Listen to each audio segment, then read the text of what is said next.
Oi, crime maníacos! Aqui é a Rafa, criadora e apresentadora desse podcast. E eu sou a P, o produtor.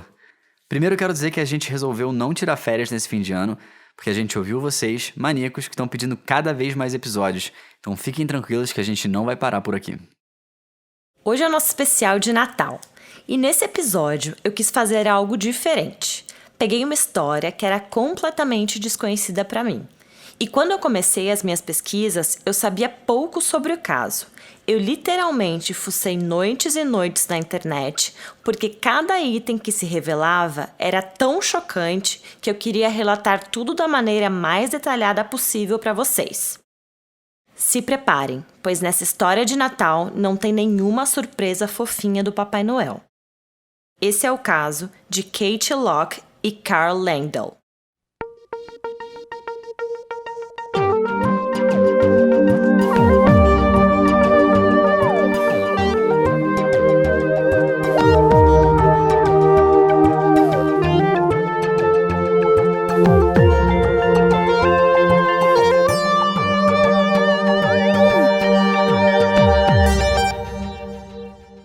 Em 23 de dezembro de 2015, Kate, uma garota linda e vibrante de 23 anos da cidade de Buckhurst Hill, Essex, a 50 quilômetros de Londres, estava animada.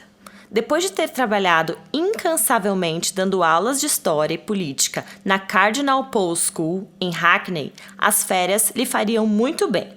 Ela era uma professora dedicada e todos os colegas, alunos e família a adoravam. No tempo livre, ela gostava de praticar esportes. Além das férias, o Natal estava chegando e ela teria uma noite muito especial.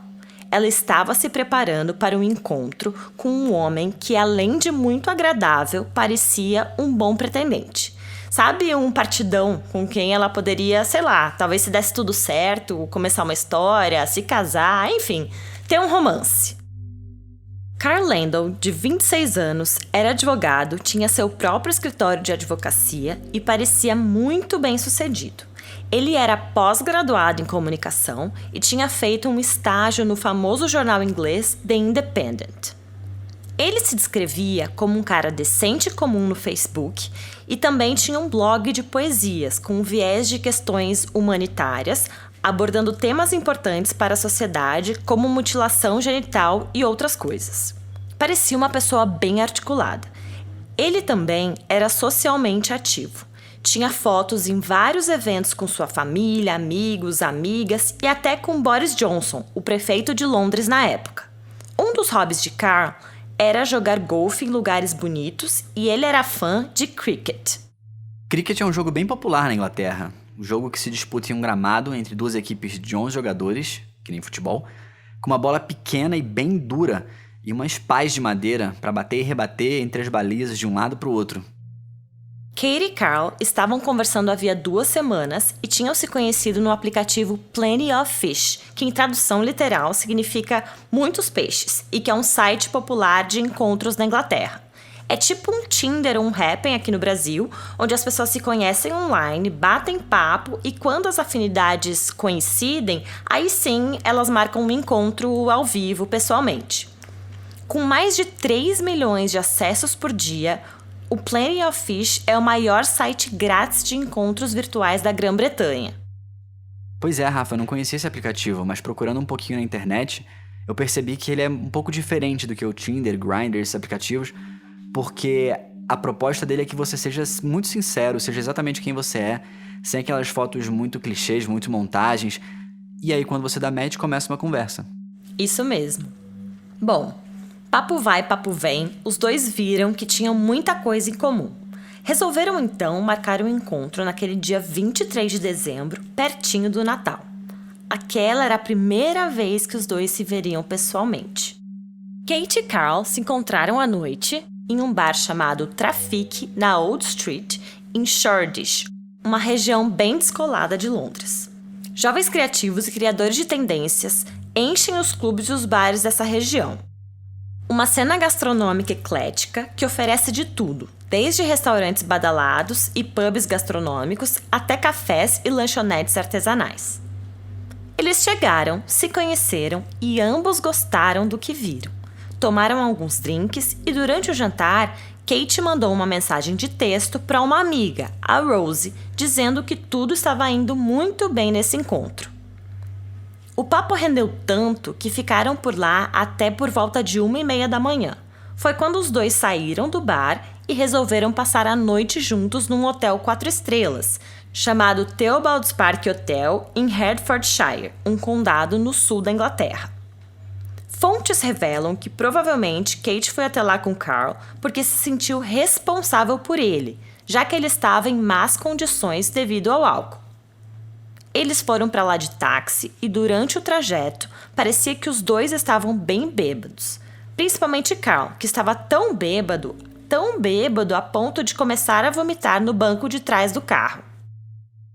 Ao chegar no hotel, às 3h30 da manhã, porque era meio longe de onde eles estavam, até a recepcionista notou o quão alcoolizada ele estava. A Katie também parecia ter bebido, mas não tanto quanto ele. Assim que chegaram no hotel, como a reserva já estava feita, eles fizeram diretamente o check-in e logo foram para o quarto. Meia hora depois, a Kate ligou para o serviço do hotel pedindo 2 escovas de dente. E assim a noite passou. No dia seguinte, às 9 da manhã, o Carl ligou para a recepção pedindo um late check-out para as 2 da tarde.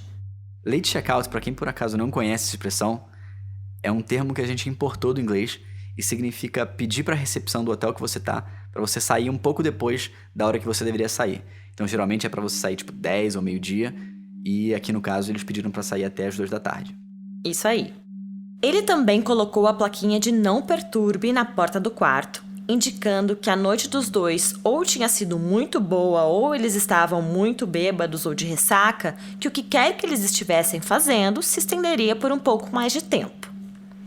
Mas, nesta mesma manhã, dia 24 de dezembro, véspera de Natal, Bill, o pai de Kate, estava um pouco preocupado.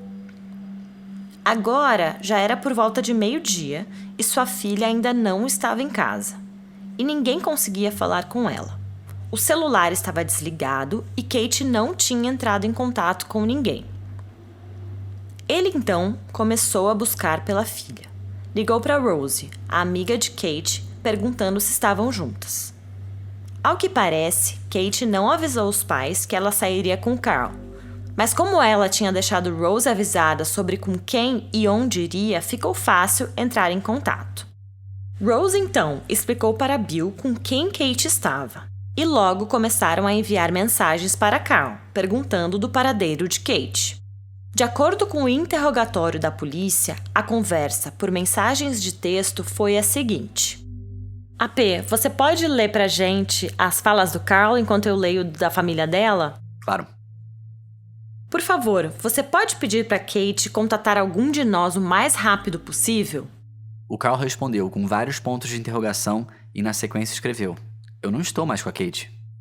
Sabe me dizer que horário ela foi embora? Ele disse: Querida, não tenho nem ideia. Ela pegou um táxi há um tempão, há horas. Eu tentei ligar para ela, mas o telefone dela está desligado. Estava sem bateria quando saiu daqui. Pensei que ela já estaria em casa a essa hora. Bom, a gente vai tentar procurá-la então.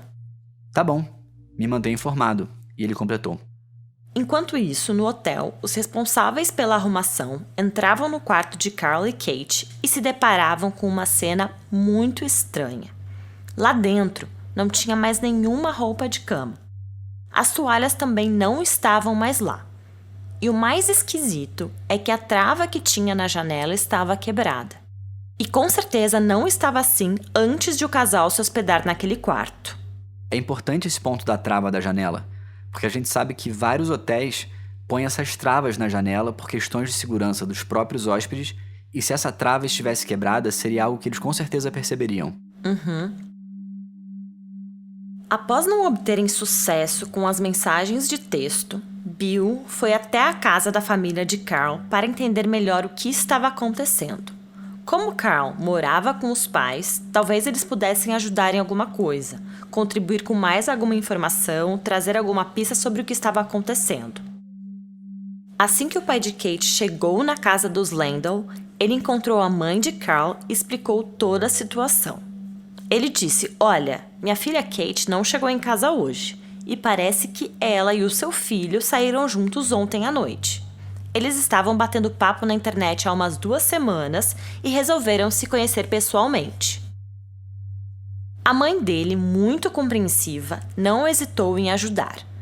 Mas o pai de Kate, nem ninguém, estava preparado para as revelações que se desdobrariam. Foi exatamente neste momento que tudo o que se sabia sobre Carl mudou completamente. E a reviravolta dessa história era algo que ninguém esperava. A verdadeira história de Carl era bem diferente daquela que ele fazia aparecer nas redes sociais.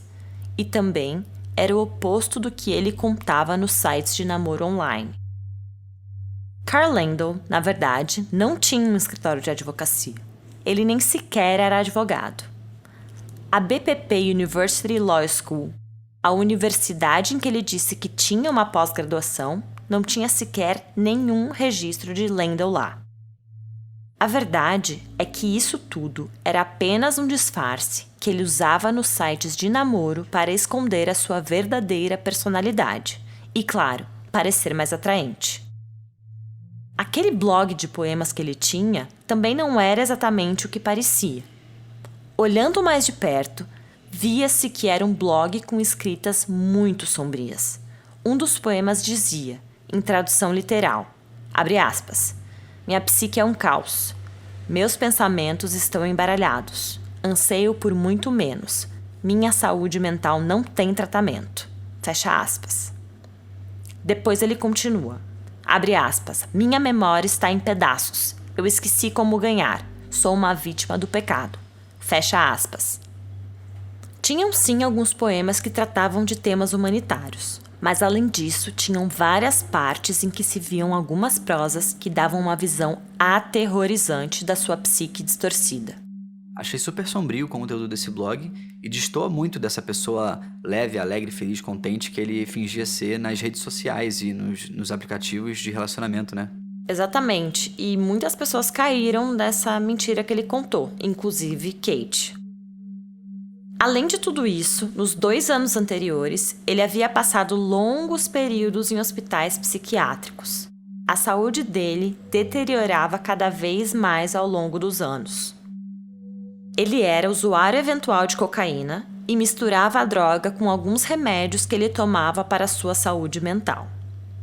9 meses antes do encontro com Kate, ele tinha dito em claro e bom som para uma enfermeira de um dos hospitais psiquiátricos que uma das grandes vontades dele era cortar a garganta de uma garota.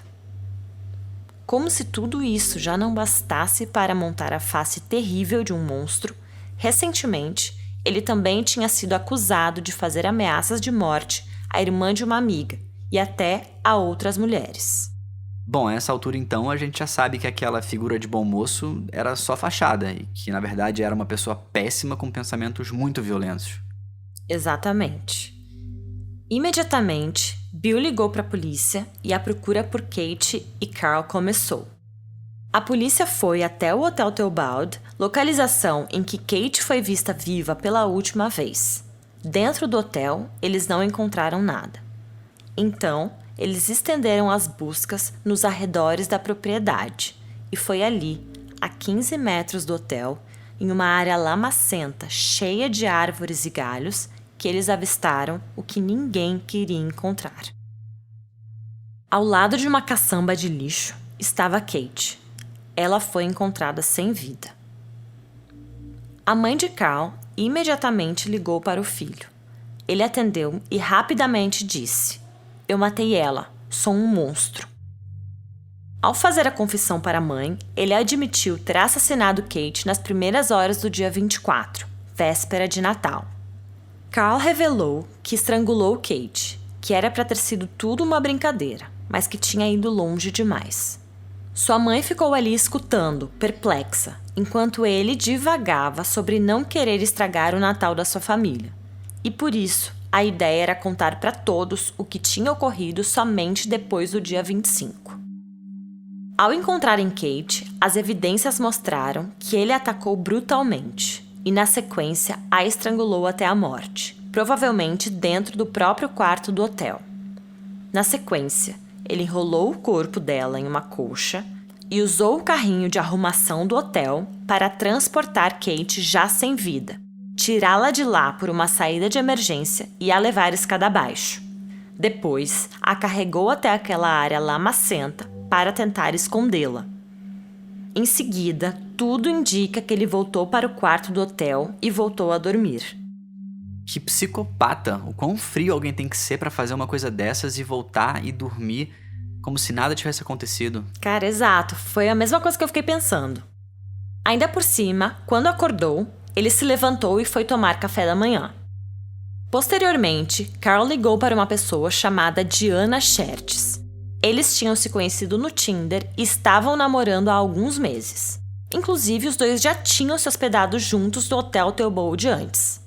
Caramba, então ele tinha outra namorada quando se encontrou com a Kate? Uhum. E essa menina nem devia saber o perigo que ela estava passando por estar se relacionando com ele, né? Exatamente o que eu pensei. Incrível pensar no risco que ela passou e escapou, sem nem saber.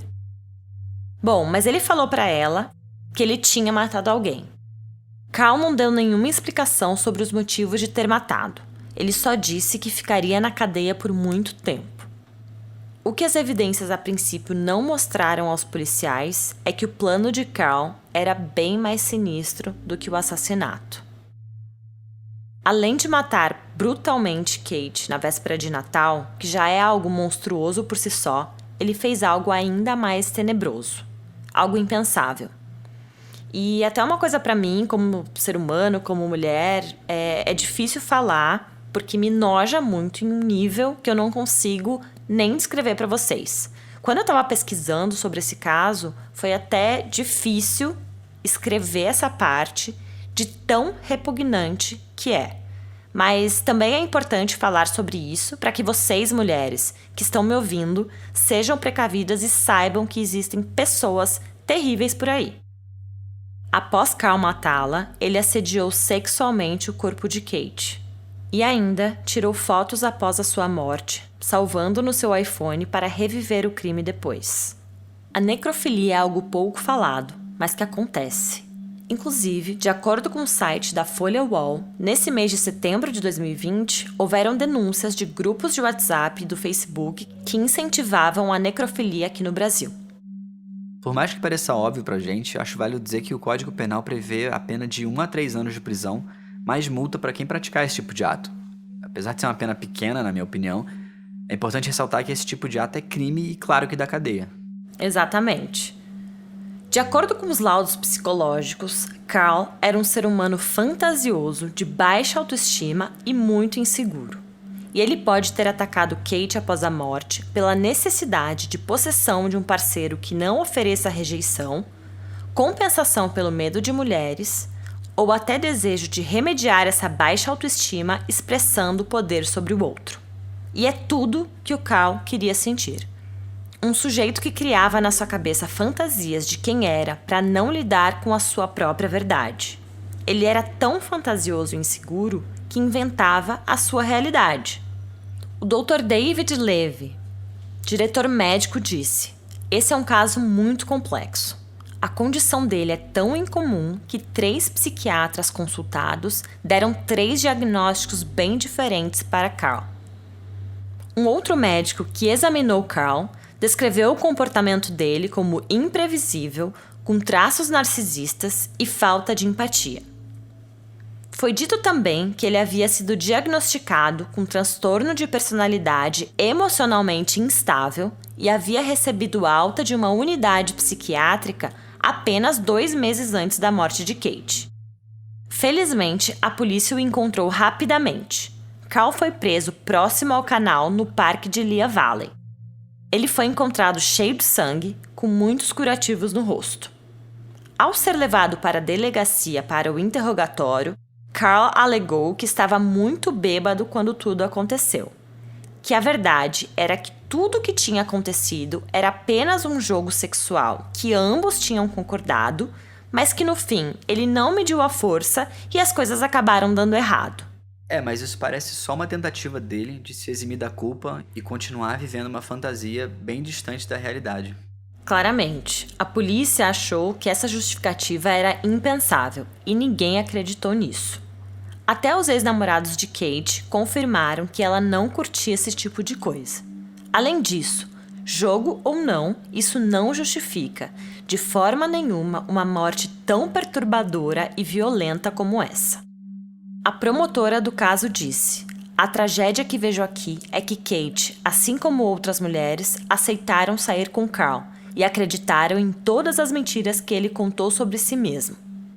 Falando diretamente para o assassino na corte, o juiz responsável pelo caso disse, abre aspas, "Minha visão é que você é um grande perigo para as mulheres e meninas dessa sociedade. E você provou ser um monstro pelo que fez com Kate Locke." Fecha aspas. Quanto à família de Kate, eles disseram: Kate nasceu em janeiro de 92 como uma nova estrela. No dia em que ela foi assassinada, aquela estrela se extinguiu. Para nós, perceber que qualquer um pode mentir e se mostrar como qualquer coisa que sua personalidade distorcida gostasse é chocante.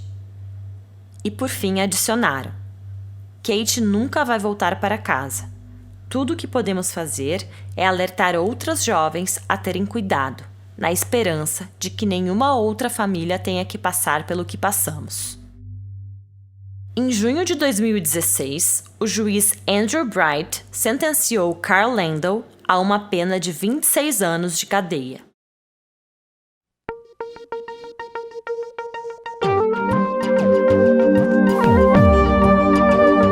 Queridos maníacos, quero desejar a vocês todos um ótimo Natal, seja com a família de vocês, o seu parceiro, o seu cachorro ou até sozinho, num ano tão complicado como esse.